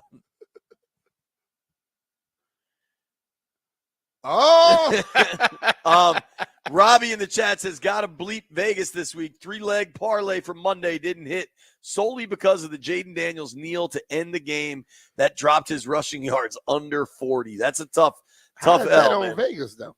Yeah, that's a tough L. But here's the thing. There's a reason they want you to put parlays in. They're really, really hard to hit. I'm aware of that from last night. I think my parlay went 0-2. Let's go to G-Men in Landover. What's up, G-Men? G-Man? What's Hello? up, JP? What's up, boys? What's up? What's How up, you brother? doing, dude? Yeah, man. So this weekend, my birthday, man. Happy I want to birthday. beat the state of Florida. Thank you. State of So Florida? my lady Why? my lady had planned a little nice getaway, man. My father-in-law lived down there. We're supposed to go to the Eagles game, and everything got canceled due to a hurricane coming. And she told me last night, so I'm pretty bummed out, man. Don't blame Florida. You better. Yeah. Hey, man. Listen, I'm Florida sorry. saving you. So bleep the hurricane coming. Bleep the in hurricane. Florida. Sure. It's always something down. It's always something down there in Florida, man. Well, dude, this time of year is hurricane season. But, yo, seriously, I know a bunch of folks that are going to be in the path of that thing. Is it Helene, I think? Yeah. And I know we got listeners Yeah. down in Florida. Try to be careful down there, man. Yep. That thing is no joke. I know my daughter's in No, we ain't going no North more. Carolina right now. The trip got canceled. I know I'm talking about other people, G, but thank you for the call. I appreciate it, man. She said he worried about him. He worried about nobody else. To hell with everybody else. Here's what I can tell you. If you're ever looking to book a vacation and you see a sweetheart deal to Florida or the Caribbean in September or October, buy the insurance, man. Because there's a reason it gets real cheap for like a 3-week stretch down there because those storms are brewing. Those storms are coming. I think it's only fair. Landfill or Jeff should just, coincidentally, do either of the boys in the aquarium have a bleep you this week? Yes, I do.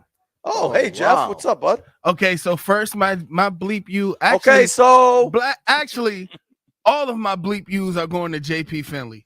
dude, First, when did this become just like a roast me segment? No.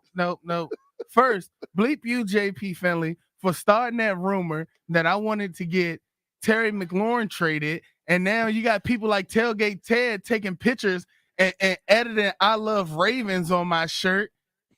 Bleep you for that. Two. Yo, No, hold I'm on. not done. Can we? I'm gonna let you keep going, but let's address this topic. You are a fan of the Ravens, aren't you? Well, that's one. Two, you're the one that brought it up. B and I had never even heard that was a theory. That's not and true. You brought That's it not up true. on the That's show. not true. That Because is true. I have the audio and I will gladly pull it. B, when I said that's the talk around, B even said, "Oh yeah, they is talking about that." That like I heard some people talking about yeah. it. So okay, I bleep you had for that. not heard of that. Two, bleep you for not taking us last Friday. You betted it. You said that the Commanders would not win the game, and Yeah, the you did do that, the JP. reason why I'm saying bleep you for that is because after you said that the Commanders would lose the game, you then decided to go on national TV with Cowboys colors on, Oh, you did that, JP. and we all know you're I not wore beating a them. brown jacket. No. You You had had on- we you had on on- blue You know, and blue and silver. and gray. You got to stop with Yeah. this. You had Chick no. Hernandez. Yep. They were And we playing the got proof. Bengals. What We the got hell are proof. you talking about? You don't wear no Cowboys colors during football season. I'm not allowed to wear blue, Jeff. Blue, white, and silver. No, you're not. Not together. Not To together. call that Cowboys colors is asinine. No, it's not. Especially when you already had a star hat. You're voting. You're going against the Commanders. You're not beating them allegations, JP. So bleep you. All right, Jeff. Jeff, I appreciate you being at work. It's a short show. Hopefully, you can make it the whole time. And Landfill, you, sir. The Cowboy stuff drives me crazy, and I know you guys are doing it because you know it drives me crazy. That is, I want to curse because that is so bleeping stupid. But you do have the colors on, Jay. B, it's When I saw you, that's the first thing I that thought. coat right there. You thought of the Cowboys? It's brown. No, they got blue and like silver in that thing. That look great. On TV, it looks great. And Chick had like the same colors. Chick does that on purpose every week. He likes to wear the Y'all opposing team's matching. colors. How is that? They were playing the Bengals. Their colors are orange and black. I didn't say you wore the opposing team color. We say you wore Cowboy colors. You just said opposing team. No, I didn't say you said opposing twice. Oh, you guys drive me nuts. Jamar is in Fairfax. Jamal, what's up, brother? Hey, what's going on, fellas? We How you good. doing, We man? good.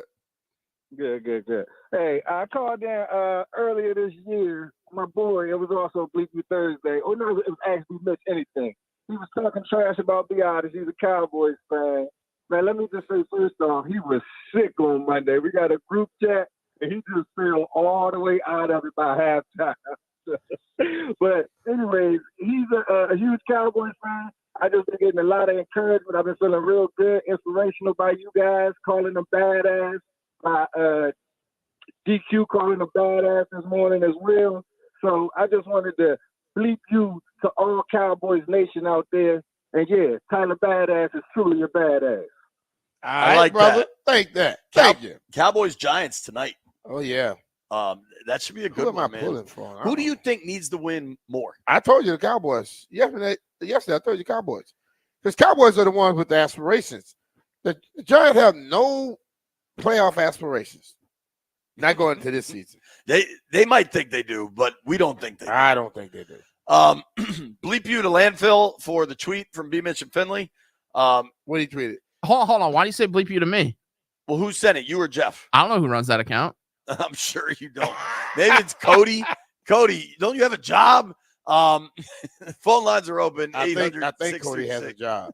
I think. 800-636-1067. Patrick is in Baltimore. Pat, what up, man?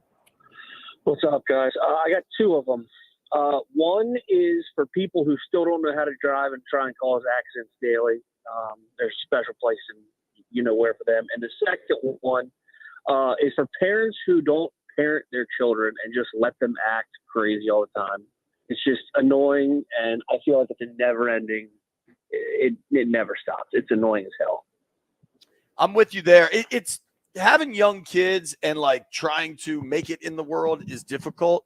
I think sometimes you got to recognize that kids are kids and they're going to be a little crazy, but then there are the folks that just kids are bad.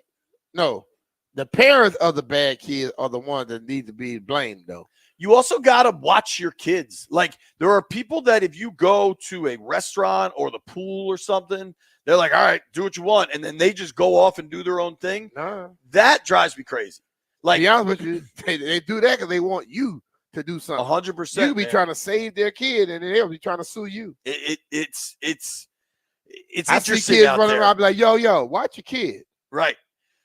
Hey, JP, what, Scarence Terrence McLaren has weighed in on Twitter, and he, in fact, does think you're wearing Cowboys colors. You're a bunch of idiots. You're like Scarence Terrence McLaren. I mean, Scarence Terrence. What kind of name is that? That's a great name. Like, it's just so many idiots. Cody's on the line. Is Cody the one stirring all this S?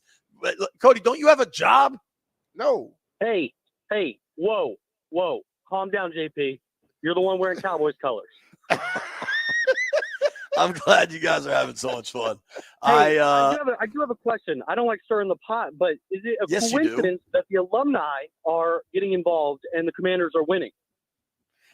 Brian? Cody, So, I would just say this. The alumni always wanted to be involved, but there were some idiots that would not allow it. But now that guy a couple they're years aligned. ago, he was right. It was the alumni's fault. No, I think that guy was an idiot because he truly believed that. He truly believed that ish. So he was an idiot. Here's Cody, all I'm saying. BMitch, you did that show. You and Santana did that show last year, but you didn't go to the games. Now you're going to the games and they're winning. We went to every game last year. No, Linfield. I don't think you started till like a month in. No, we went to every game. All right. No, because you weren't in Denver. We missed and Denver, they won but- that game. And when we started going, they kept losing. So what y'all gonna try to say now? I don't know. Investigate. Y'all full of crapola. Speaking of, so they are full of crap. How on earth is that Cowboys colors? I'm wearing a brown jacket. That's not brown, Jay. That thing is not brown. What color do you think that is? That's a gray, a taupey gray. It's not Dallas at all. And if I'm not allowed to wear a blue tie, someone's got to buy me a whole lot of new ties. Blue kind of just goes with everything. No, you don't. You know what's funny? Go get a picture. I didn't even think about this. Go look at what I have for Sunday. I saw that. Yeah. So, hey. I wear gray and blue. That's like what I wear because it's simple. It's your favorite colors. You guys are idiots, man. Just idiots. And then you're trying to make us seem like our eyes are messed up saying that's a brown jacket. That jacket is brown. Now, what B's about to roast me with now is straight up gray and blue. Like, I'll own it when it is gray and blue. Just that isn't. It's brown. Maybe I need to see this jacket in person, bro. Because on this picture, B has it in his hands right now. This is a charcoal gray. It's not brown, dude. Maybe I'm colorblind. Right here this is gray for sure. Talking to the microphone. The lighter color right here is gray, Jay. Take a look. Well, you'll have to watch Sunday because Sunday's outfit is definitively blue and gray. There's no debate about that. They're also playing a team that wears red, so it's irrelevant. Maybe Jara can solve this riddle. Jara, hello. How do you do, sir? How do you think I do right now? What kind of a dumbass question is that? I'm pissed. You got a big game tonight, man. You got a big game How do tonight. you think I feel? First of all, blank you to my damn defense. Blank you to my defensive coordinator. And blank you to the damn dumbass that hired. Oh, that's me. Never mind. Hey, listen, all I got to say is this. If stuff doesn't change, there's going to be some hell to pay. Hey, listen, y'all. I was going to say have a good day. Blank all y'all. And you know what, Jeff Finlay? Quit getting on there trying to defend what colors you're wearing. If you're wearing something that looks like America's team, well, God bless America. You look good. I got to go, y'all. Kiss my damn ass. Jara's fired up. Hey, Greg said your umbrella was blue, too. Kerwin got the umbrella as a target. Like, if we have to strike blue from the record, there's going to be a whole lot. You could buy a black umbrella.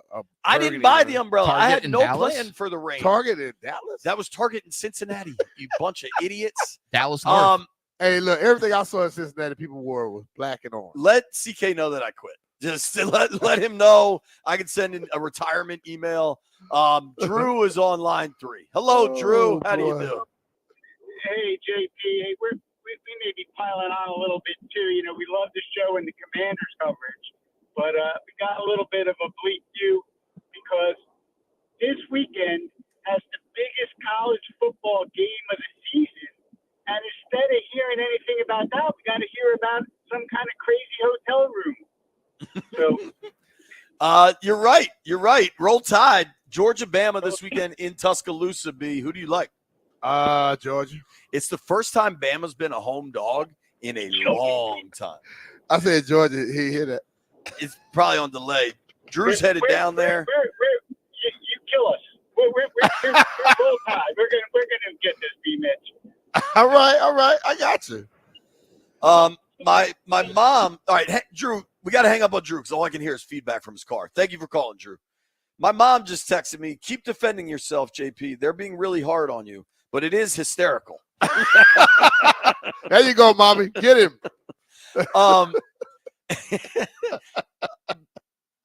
Your mama like when you get talked about. She know how you are. God. You do it to everybody. Oh, God. Daily. I do what daily? Mess with try Jeff. to be a nice guy and Mess keep with it Jeff. moving. You ref the Cowboys daily. Yep, you sure do. I mean, there's literally not a team on the planet that I hate more. Maybe Duke. It's all right. There's a lot. Look, there's a lot of Cowboys fans from the area. It could be Duke color you wore with that blue tie last week. Like the tie I have this week, I brought on purpose because it's hot as hell out here and it has little snowflakes on it. But it happens to be blue. Let me ask you a question though. You show me that brain is not really working. A tie as hot as it is, you should have brought no tie this week. Maybe I won't. To be honest with you. You know who gives me a hard time? I need Doc Walker on the line. Landville, see if you can track down Doc. Doc, I don't know if he's on with He Russell. give you a hard today or time for what?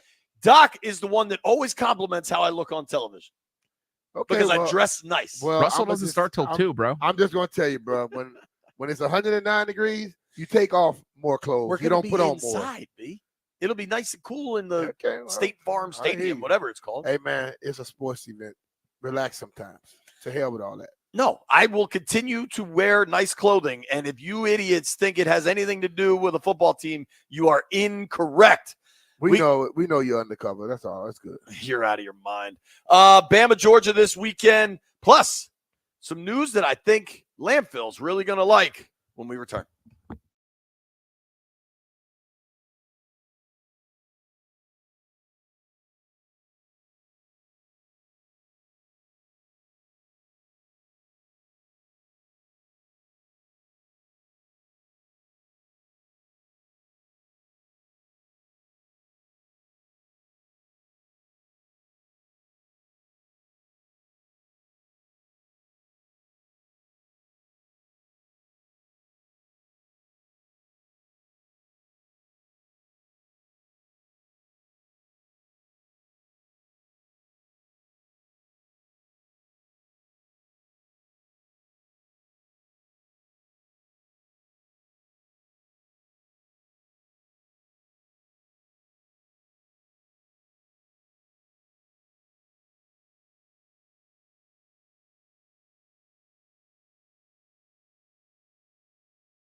Good afternoon, everyone. Well, it's a fall football weekend, and it gets going tonight. The Giants hosting the Cowboys, a big early season NFC East matchup. Each team 1-2 on the year, and 8:15 kick from the Meadowlands. Listen to Westwood One coverage on the team 980.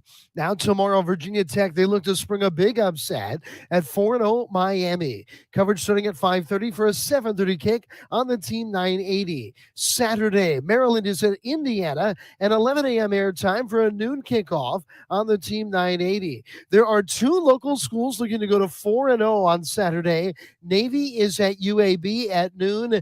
JMU will host Ball State at 1:30. And Sunday, the Commanders will be in Arizona for a 4:05 kick.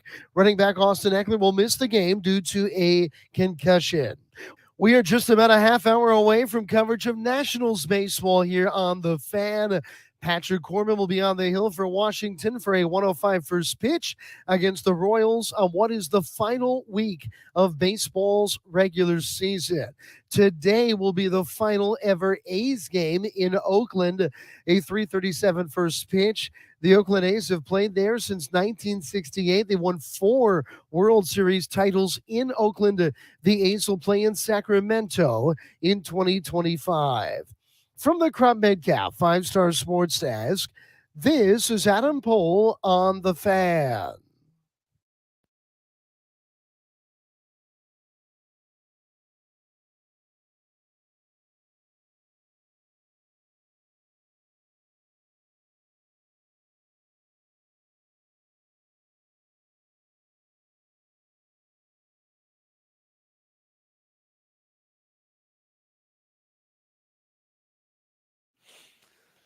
BMitch and Finlay football coverage on 106.7 The Fan is presented by T-Mobile. Head to T-Mobile and get a great deal on an iPhone 16 Pro.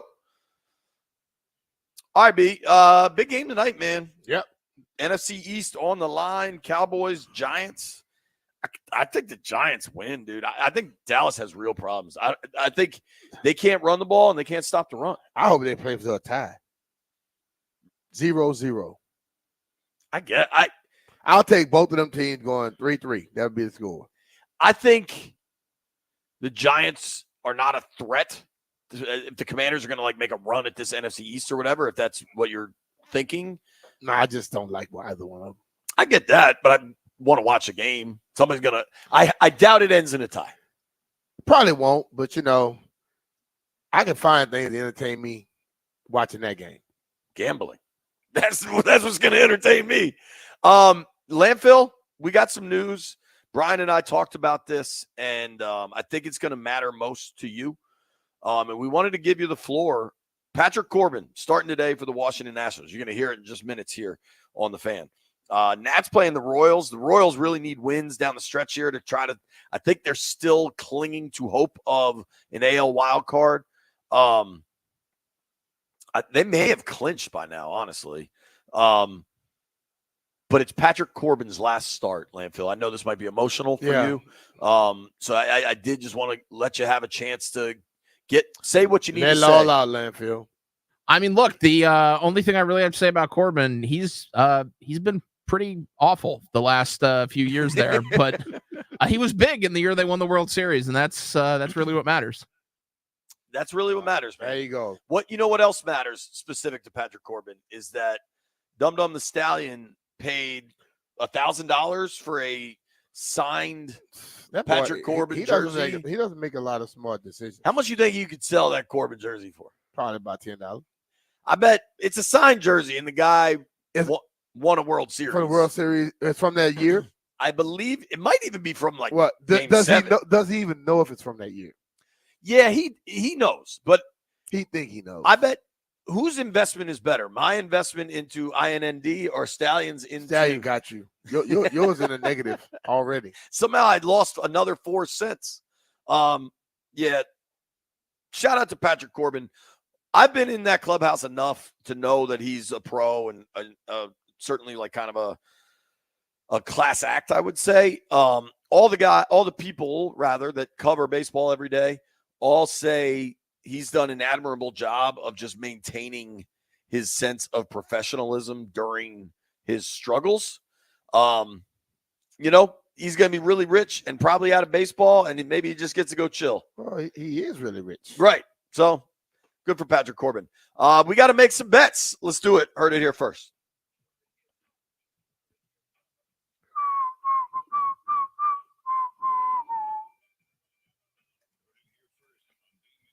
Gather around, gather around. Jeffrey. Okay, so JP. Okay, so I could not find what you bet on yesterday. I lost. I had a parlay of the Yankees and the Yankees just lose outright. The Yankees lost. Yeah, And you were hating on. You saying Wichita was going to play bad. I thought they'd be a little hungover from the party the night before. Yeah. Last night was a textbook Orioles game. They were up 9-3, gave up I think 5 runs in the ninth, and still won. Yeah, I lost, Jeff. Okay, so you dropped the 1 and 2. Landfill drops the 1 and 2. BMitch actually climbs to 3 and 1 because you parlayed, but the game was postponed. One of your I know how it goes. Yeah, I know how it works. He knows. He knows, Hey, Jeff. I'm just explaining, and I'm sitting at 2 and 1. All right. What do you like tonight? Whatever boys? you bet tonight, I'll take it, Jeff. I'm taking the Nats plus 1.5. Corbin's good in day games. Give me the Giants plus 5.5.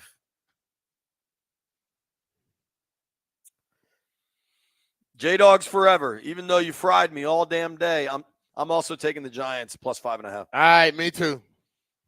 We all ride together. We all ride together. I mean, I'm gonna win. Hold on, JP. You're not gonna cheer for your favorite team? This whole storyline is incredibly stupid, and I'm not going to justify it with a response. Thank you to everybody that listened to the program today. Thank you to Tyler Drake for joining us. Nats baseball coming your way next. Thank you to everybody that called in. Shout out to Deb from the chat. If you made it this far, BMitch owes you a new suit.